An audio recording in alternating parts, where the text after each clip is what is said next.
I do want to talk about the economy, sir, here at home, and I wonder what grade you would give A plus. Economy. A plus. Yeah, A plus, plus, plus, plus, plus.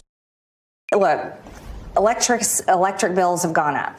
Everyone's bills have either stayed the same or are going higher. Grocery prices have not gone down. Everybody suffered from inflation that happened during the Biden administration. And I think the president needs to be aware that he's a billionaire, president of the United States, and you can't gaslight people and tell them that their bills are affordable. In fact, the issue of affordability helped spur Donald Trump to victory last year, but also helped Democrats win big in off-year elections 1 month ago. The latest edition of NBC News Deciders Focus Group, produced by Syracuse University and the research firms Engatius and Sago, we heard from Trump voters who cast ballots for Democrats, Mikey Sherrill and Abigail Spanberger, in last month's New Jersey and Virginia gubernatorial elections. Nearly all of them say they are unhappy with how the White House is handling concerns about rising prices. By a show of fingers, who's seen significant increases in prices this year for things you buy regularly? What's up, everybody? Major Retired Richard Ojeda here, and you backed that bloated orange man in 2024. You bought the hype, better jobs, cheaper groceries, a booming so-called MAGA economy. But now, in 2025, some of those very same people have quietly done something you'd never expect. They voted Democrat. By a show of fingers, who thinks President Trump has made fighting inflation a top priority in his first 10 months in office? None of you do. I think he's delusional. Just he said the other month that grocery prices haven't gone up. Shows he's out of touch and delusional, not listening to the facts. We're not talking about fringe voters on the edge of the political spectrum. We're talking about MAGA hat-wearing individuals who pulled the lever for Trump, stood by him, defended him, and believed the pitch that life would get better. Better paychecks, cheaper goods, stronger jobs. These folks weren't liberals in hiding. They were true believers. And now they're sitting in a focus group saying, we're done. This economy is hurting us. That's not confusion. That's clarity. Looking at the entirety of the president's second term so far, you approve or disapprove of what this administration has done since it took over in January? By a show of fingers, who approves? Got Ashley? Just one of you. And who disapproves? When you listen to these people, you hear something that cuts deeper than politics. You hear frustration, exhaustion, people saying that they can't keep up anymore. You hear moms talking about grocery costing more than they ever have. You hear people working multiple jobs and still falling behind. You hear folks who were promised a turnaround, but instead got a breakdown. And this isn't some think tank theory. This is coming straight out of their mouths in these focus groups. These are stories about real life, not political theater. Your groceries shouldn't cost more than your car payment, but here we are. That's one line that hits like a hammer, and it's true. Eggs, milk, bread, the basics. They're all skyrocketing. And wages? They're flat. For people living paycheck to paycheck, that isn't a minor inconvenience. It's a full-blown crisis. When the checkout line becomes a battlefield and you're losing ground every week, loyalty to a political brand doesn't mean a damn thing. People don't vote on slogans. They vote on survival. I feel like I expected certain things to be improved or certain things to become more affordable, and it did the exact opposite. Trump told them, be patient, the tariffs will pay off, the trade wars will pay off, I'm sending $2,000 rebate checks. He told them all the pain was temporary, just part of the plan. But this temporary pain has lasted long enough to sink a battleship.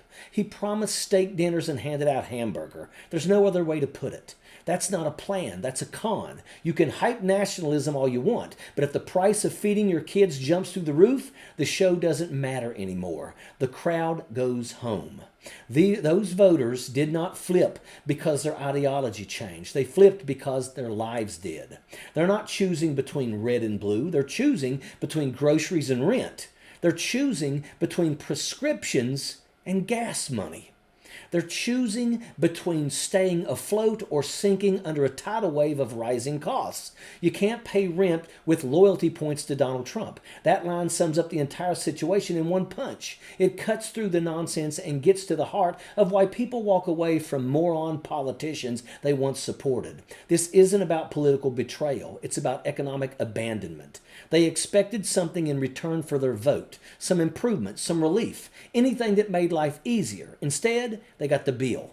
Those people are not emotionally confused. They are financially cornered. And when you're cornered, working class Americans, don't be surprised when they strike back at the ballot box. When a politician's promises bounce like a check, people stop cashing. And that's simple. And here's the political earthquake Republicans don't want to talk about. If the base starts wandering off, your whole movement looks like a three-legged goat at a rodeo. You can't build a political dynasty when working class voters are walking away because they can't afford their electric bill. Trump didn't just lose these people because Democrats ran better campaigns. He lost them because their bank accounts told them the truth. And the truth always beats the bumper sticker.